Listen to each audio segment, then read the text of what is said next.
With graphic art, far more than an escape, Comix can pack a political punch, and our guests do just that. First off, Mohammed Sabane, who describes how he transposes his lived experience to the page, exposing the cruelties of Israeli occupation and celebrating popular resistance. Then Nate Powell uses his art to break down a specifically American phenomenon, the creep of fascist aesthetics into our police and consumer choices. That's all coming up on the Laura Flanders Show, the place where the people who say it can't be done take a back seat to the people who are doing it. Welcome.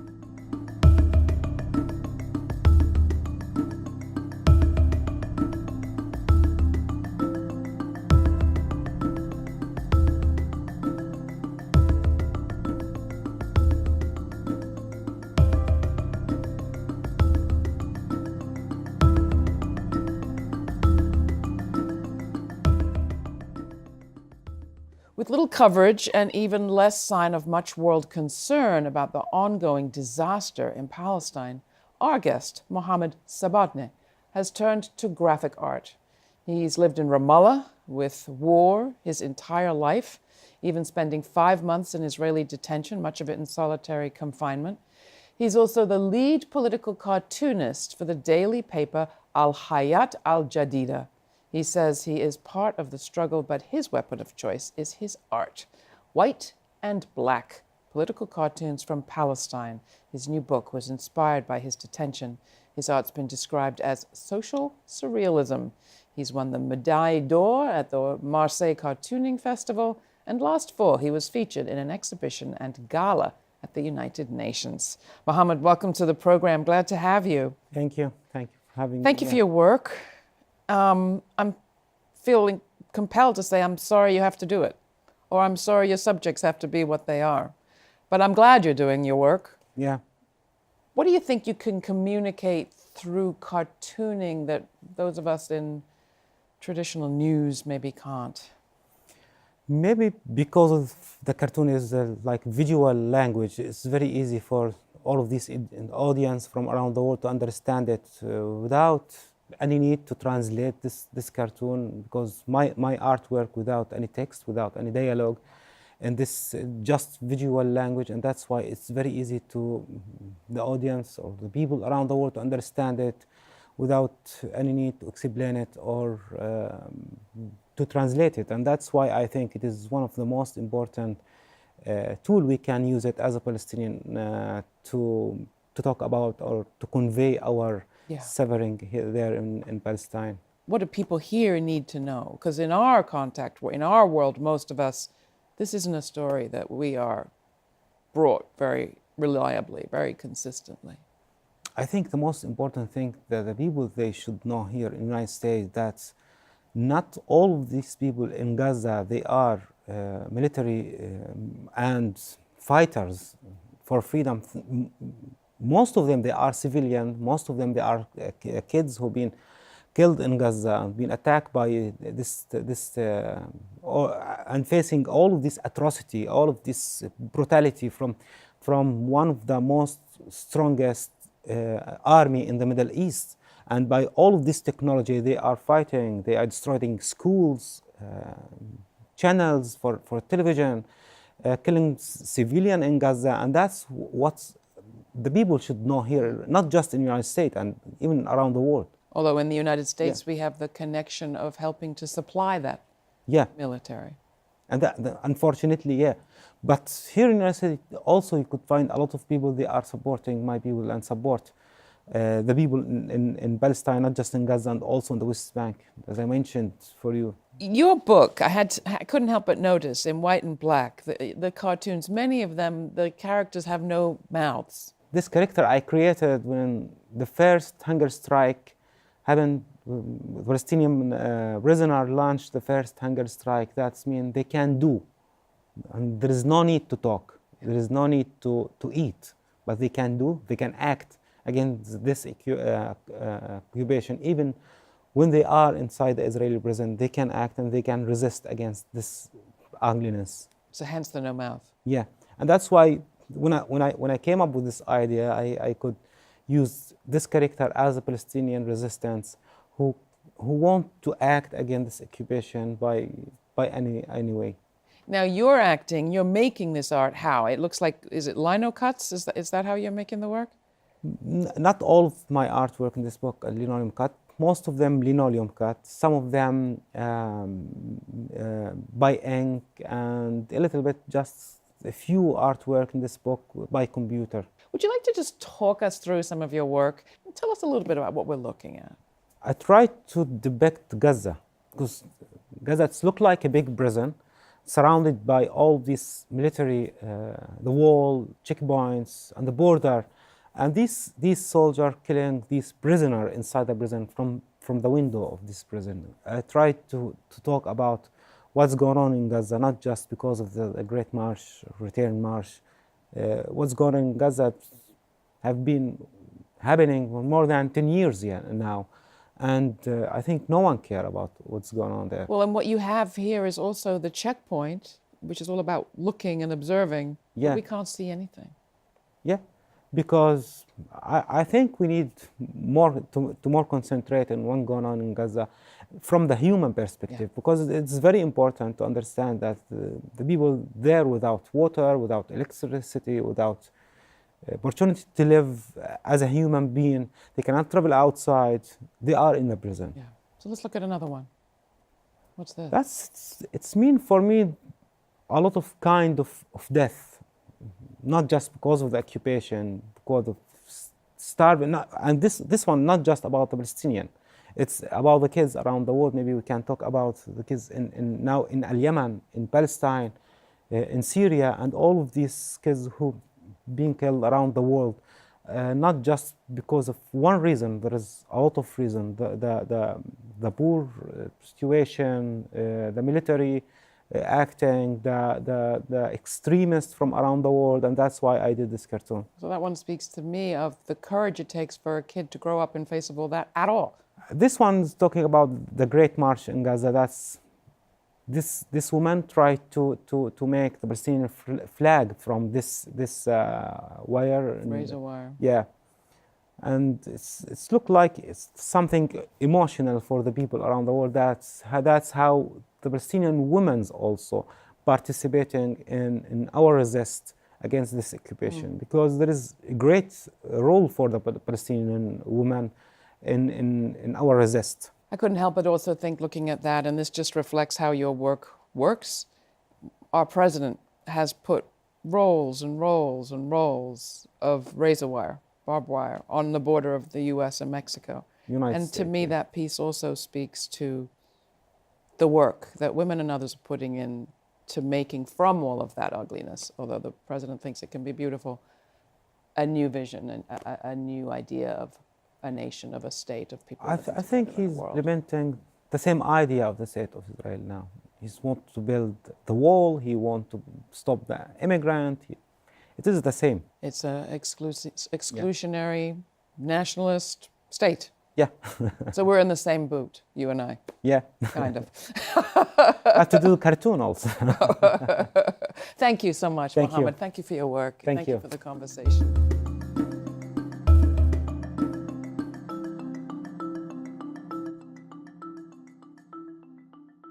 You've probably seen images of heavily armed U.S. soldiers in wraparound sunglasses walking through dusty villages in far-off places. The same aesthetics are showing up among the U.S. police, too, and they're being adopted by the country's burgeoning white nationalist movement. What do the dark glasses hide? And how is it that comic book symbols are migrating into a deadly, macho, white identity?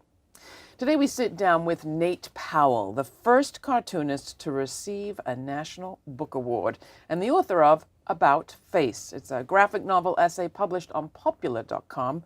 Nate's work traditionally explores militarism, memory, and culture in the American hinterland through a collage of kind of journalism and journaling. About Face centers the commodification of paramilitary aesthetics and the complacent creep of white supremacy in the U.S., while exposing the threat that G.I. Joe man-child poses to all of us. Nate, welcome to the program, and congratulations on the National Book Award. Thank you very much. Is cartoonist a politically okay term, or is graphic artist always mandatory? No, I mean, cartoonist, I think, is the most accurate description. Okay, Yeah, fair enough.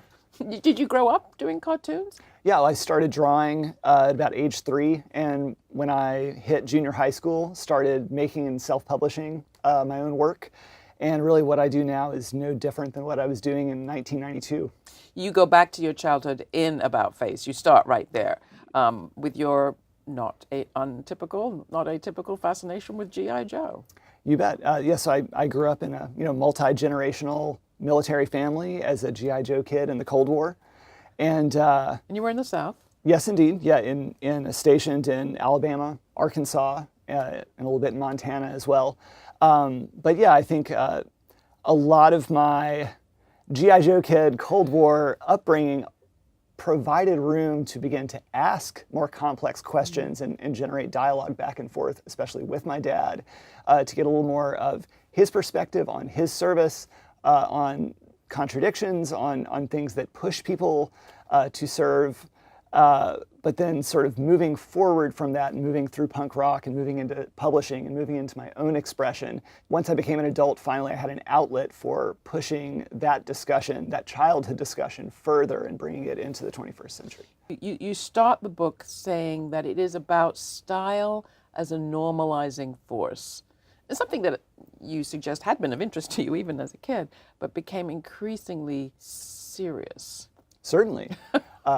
In general, this essay came from a slow accumulation of observations in my own community, but also reflecting upon what I was seeing develop over the last 5 or 6 years as compared to my childhood military brat knowledge of military regulations and changes in dress code, changes in facial hair guidelines, and especially once the Iraq War Part 2 of the endless Middle Eastern conflict kicked in, recognizing the ways in which those aesthetic changes were being brought back from overseas service into law enforcement, private security, and then into civilian life. So explain it. I mean, if you think of G.I. Joe, or at least if you think of the military in the area you were growing up, pretty firm rules about haircuts Certainly. and facial hair and uniforms with identification. A lot of this had to do with, historically, had to do with not just military but paramilitary groups evolving and adapting some of the lessons of guerrilla and insurgent warfare during the Vietnam War. And so what you'll find is, like, by the mid-2000s, certain special forces units and privatized mercenary groups in Central Asia and the Middle East gained certain advantages in terms of growing facial hair, having a more approachable demeanor for certain locals, but also being identified by locals by their facial hair as being more prone to abuses of power and violence. I guess some of that popped up on the radar first once the quickly mythologized tale of Navy SEAL Team 6 of Chris Kyle started to emerge and brought into the forefront the Punisher skull, being the icon of the Marvel Comics anti-hero, the Punisher. So explain that a little bit more, and who his creator was and what he thought he was creating. Oh, sure. So the Punisher was, a character who debuted in 1974 at the close of the Vietnam War, and co-created by Jerry Conway, but sort of to symbolize not just veterans' concerns and disaffectation, but also sort of the breaking of a social contract in terms of turning the rule of law on its head. When we're discussing comic book anti-heroes, we're really discussing vigilante justice. And I mean, that's as old as Batman. He is a vigilante, and in that case, he is an anti-hero. But in the 1970s, we saw this real upticking in anti-hero comic book characters, the Punisher, I think, being the most visible. But I think the voice lent to a lot of veterans' legitimate concerns also paved way for a sense of aggrievement and entitlement outside of that pool. And so it developed, a symbolic life of its own. And when brought back stateside in the 21st century, you'll find it being used, almost immediately after the murder of Michael Brown, you'll start to see police departments incorporating the Punisher icon into some of their cars. I think the first major story was in Kentucky. There was a sheriff's department or a police department which started painting them on all their cars. And this sort of spreads in a viral way, but it doesn't really settle and normalize itself until it escapes the specific context of law enforcement or private security. Once it becomes normalized as consumer goods for civilians, for us to purchase, to consume, it sort of gains enough plausible deniability as being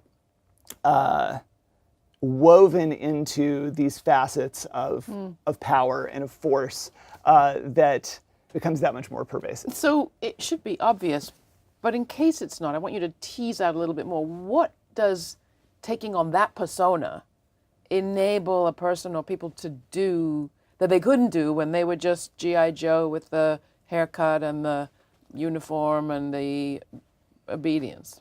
Well, I mean, generally speaking, what we're talking about is a kind of exceptionalism. We're really talking about the notion of sovereignty as it relates to being above the law, which becomes particularly dangerous when we were talking about enforcers of the law. You're not kidding. And so I think its symbolic value has rested in this decade as a signifier of force and justice regardless of the rule of law. It's sort of part and parcel of a declaration of aggrieved white male America declaring itself to be above the law in a particular cross-section. To really be more specific, that's in accordance with a long tradition of living and acting above the law, just as a product of privilege. You call it white allowance. Yes. White and male allowance. Certainly. How does gender play out in all of this? I saw in your beautiful piece just one gendered female character who seems to be the vampire. Right, and that was a quick reference to Dracula and to the allure of submission to power. So like there's that great sexy scene in the book Dracula in which there are these sort of like she-vampires who seduce Jonathan Harker. Because your point is this is also seductive. Oh, certainly. And I mean, even as a kid, with my dad sort of giving his cautionary descriptions of military service and the requirements, in recognizing that one of the primary functions in basic training and in a lot of these regulations was to sort of whittle away at the edges of individuality and the willingness to, question orders or to question your role in a larger system. But Dracula, I think, perfectly embodies and describes the allure of sort of taking one's own agency away, the allure of simply following orders, the allure of not worrying about the moral distinctions or the questions that you may bear responsibility for if someone else is passing those orders down to you. And that's something I was cautioned about from my dad, from his perspective of experience. But to go back to the gender question, is this just a guy thing? I'd say dominantly it is. It has a lot to do with a sense of entitlement, with a continuation of privileges that some people perceive as being threatened. It's also true that when we're on the verge of building towards a more egalitarian society, those accustomed to privilege, might perceive a lot of equality as feeling like oppression for themselves. So here we have a whole lot of aesthetics, a whole lot of aesthetic symbols migrating from vigilante military to armed force enforcement, policing here, to now kind of white power movements. And we're speaking as there have been what looked like arson attacks on 4 churches burnt to the ground, black churches in Louisiana, an attack on our precious Highlander school, leaving a symbol of white supremacy right there on the grounds. Who's accountable? I mean, are the military accountable? Is the police accountable? These are big institutions. And what about our corporate America that is propagating what you call a commercial design cycle, I think, or a cyclical design, are there people we can hold to account, or do we just need to say, oh, it's just art? I think style. I think the most immediate and accurate answer to that is that, yeah, it's less than fair to, let's say, hold Under Armour accountable for mimicking the 3%ers logo and iconography on their t-shirts. But it's crucial to understand that for businesses seeking to make money, the bottom line is that once trends are embedded, and particularly once the political sting is a little bit whittled away at and neutralized, that sort of takes away more and more of that wiggle room for debate and for pushback. So like it's not as much a degree of direct accountability on behalf of retailers as this is the part that actually is on us as citizens to continue to call things out as we see them. And going back to normalization, this is where, 2.5 years into this regime, we're just hit every day with this never-ending news cycle of horrors, shocks, and things that are far beyond the constraints of our society, to the point in which stuff like this seems almost ridiculous to call out. And that's precisely how and why it has been able to embed itself so deeply. That's true normalization. So your advice to people, I mean, the skull itself, that Punisher symbol that you've described, also has a place in Mexican culture. It does. Day of the Dead, different people's cultural traditions suggest that it's fighting back against, mortality. Certainly. How do we confront this stuff while also being culturally sensitive? Well, a lot of it has to do with being specific. So, for example, when sort of outlining that thread within the essay about face, I recognize that danger of mindlessly drawing other cultural traditions and other purposes for the skull and its symbolic value into the discussion. So I had to sort of stick with a thread of 3 interrelated uses of, the evolving death's head skull, and recognizing that the death's head, as we see, like whether it's the Punisher or whether it's the Totenkopf used by Nazi Germany, has a very different history that needs to be distinguished from the Latin American tradition and elsewhere. But we can still speak up. Oh, we must. I mean, we're far, far beyond the point in which a lot of these signifiers, a lot of these canaries in the coal mine are in danger of being normalized. It is done. It's already normalized. I think every day that passes in which, and I'm guilty of this too, I'm very guilty of it, that we have so many battles to pick and choose. We do need to trust each other to be able to pick up causes that we don't have the time, the bandwidth to do ourselves.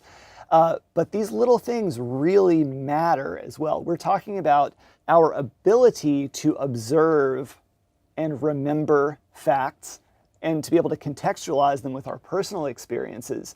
And we're at grave risk of losing the ability to use that constructively when we're letting little things like style, aesthetic, these normalizing components, when we let them slide, it has an impact. You did also collaborate with John Lewis in the beautiful graphic story of the march from Selma to Montgomery March. And that's the one that got you the National Book Award. Is that the answer, to tell those other stories as vividly, as persuasively? That's one of our missions. When Congressman Lewis, when Andrew Iden and I embarked upon the journey of making March, we perceived it clearly as a roadmap to change, not only the successes of the movement, but the failures of the movement, and the recognition that the same modes of resistance and the same kind of nonviolent revolution isn't going to happen in the same way at the same time. So working very hard to equip people of all ages in the 21st century with the tools and the revitalized history they need to actually continue making good trouble, continue speaking out. These things don't go away because problems aren't neatly fixed and packed away.